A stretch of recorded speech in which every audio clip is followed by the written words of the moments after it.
உலக தமிழர்களுக்கு வணக்கம். நான் உங்கள் வெங்கிரத்னம்.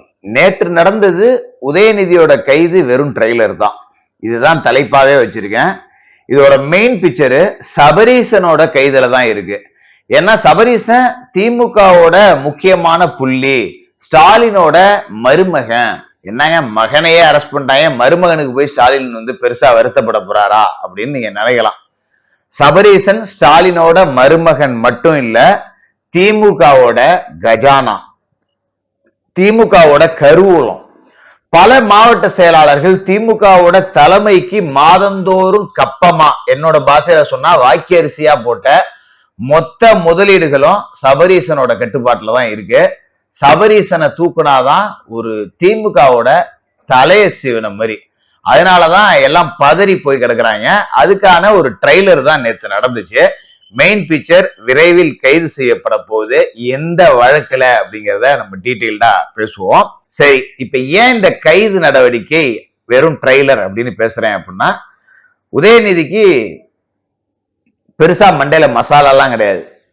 உதயநிதியோட பேச்சு எல்லாம் பாத்தீங்கன்னா வாட்ஸ்அப்ல, பேஸ்புக்ல, ட்விட்டர்ல இந்த 200 ரூபாய் கொத்தடிமைகள் எழுதுறது தான். இவனு 200 ரூபாய் வாங்கிட்டு ஆபாசமா எழுதியே பழகிட்டானுங்களா, அதெல்லாம் பார்த்து ஓ நல்லா இருக்கே அப்படின்னு சொல்லிட்டு மேடையில போய் தண்ணி பண்ணி நீன்னு பேசிட்டு அவர் பட்டுக்கா போயிடுவாப்ல. இவ்வளவுதான்.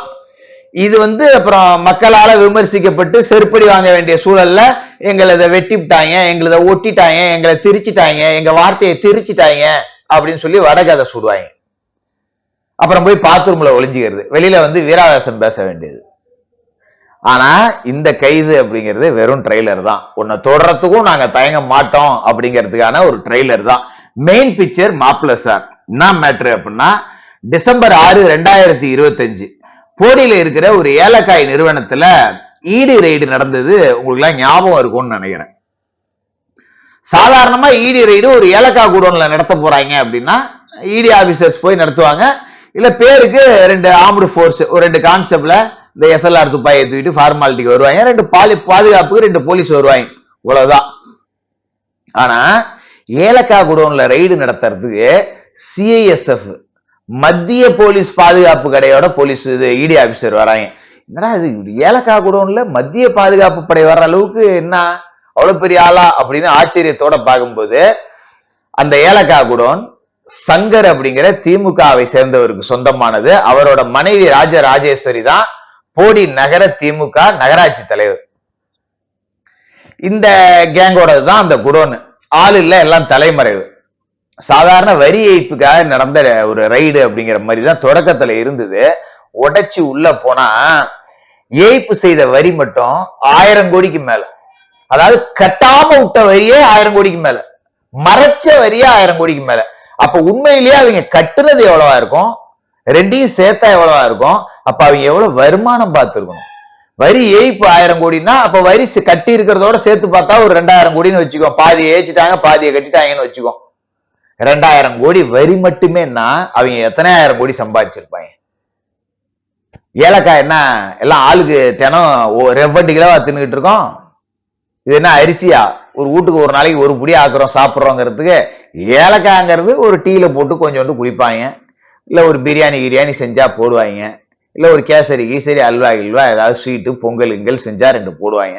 ஒரு குடும்பத்துக்கு அதிகபட்சமாவே மாதம் 100 கிராமுக்கு மேல ஏலக்காய் தேவைப்படாது. அவ்வளவுதான் கன்சியூம் பண்ண முடியும் ஒரு குடும்பத்தால. இவ்வளவு கம்மியா பயன்படக்கூடிய ஒரு பொருள்ல இவ்வளவு சம்பாதிக்க முடியுமா அப்படிங்கறதா இங்க கேள்வி. என்ன அப்படின்னு விசாரிச்சா, இவங்க கேரளாவில் இடுக்கி மாவட்டம் முழுக்க இருக்கக்கூடிய எல்லா எஸ்டேட்டுகள்லயும் எல்லா ஏரியாவிலையும் இந்த சேத்துக்குழிங்கிற பகுதியில, அதாவது தமிழ்நாடு சேத்துக்குழியில கேரள சேத்துக்குழி பகுதியெல்லாம் இவங்க தான் பர்ச்சேஸ் பண்ணி எடுத்துட்டு வெளி மாநிலங்களுக்கு அனுப்புறாங்க. சில வெளிநாடுகளுக்கும் எக்ஸ்போர்ட் பண்றாங்க. ஆனாலும் கூட இவ்வளவு வருமானம் வராது. ஏலக்காயில என்ன அவ்வளவு வந்துட போகுதா எப்படி அப்படின்னு விசாரிக்கும் போது, இவங்க ஏலக்காய் போய் பர்ச்சேஸ் பண்றாங்கல்ல, அந்த ஏலக்காய் எஸ்டேட்டுகளே திமுகவினர் பல பேருக்கு சொந்தமானது அப்படிங்கிறதுக்கான தடயங்கள் கிடைச்சிருக்கு. இதுக்கு முழுக்க பின்னணியில மாப்பிள்ள சார் சபரீசன் இருக்காரு. முதலீடு எங்கெங்கெல்லாம் போட்டிருக்காங்க அப்படிங்கறதெல்லாம் துருவப்பட்டுக்கிட்டு இருக்கு. அவங்க தலைமறைவாகி இன்னமும் முன்ஜாமீன் அப்ளை அப்படி இப்படின்லாம் ஓடிக்கிட்டு இருக்கு. ஆனா இடி இந்த விஷயத்துல ரைடு நடத்தி ஏகப்பட்ட ஆதாரங்களை எடுத்திருக்கு. Digital evidence hard disk, pendrive, நிறைய ஃபைல்ஸ் எல்லாமே எடுக்கப்பட்டிருக்கு.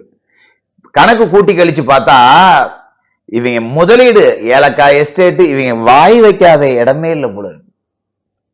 எல்லா இடத்துலயும் சொத்தை வாரி குவிச்சிருக்காங்க. இதுல பின்னணியில மாப்பிள்ள சாரோட இன்வெஸ்ட்மெண்ட் இருக்கு, மாப்பிள்ள சாரோட பணம் இருக்கு அப்படிங்கறதெல்லாம் ஈடி கண்டுபிடிச்சிருக்கு.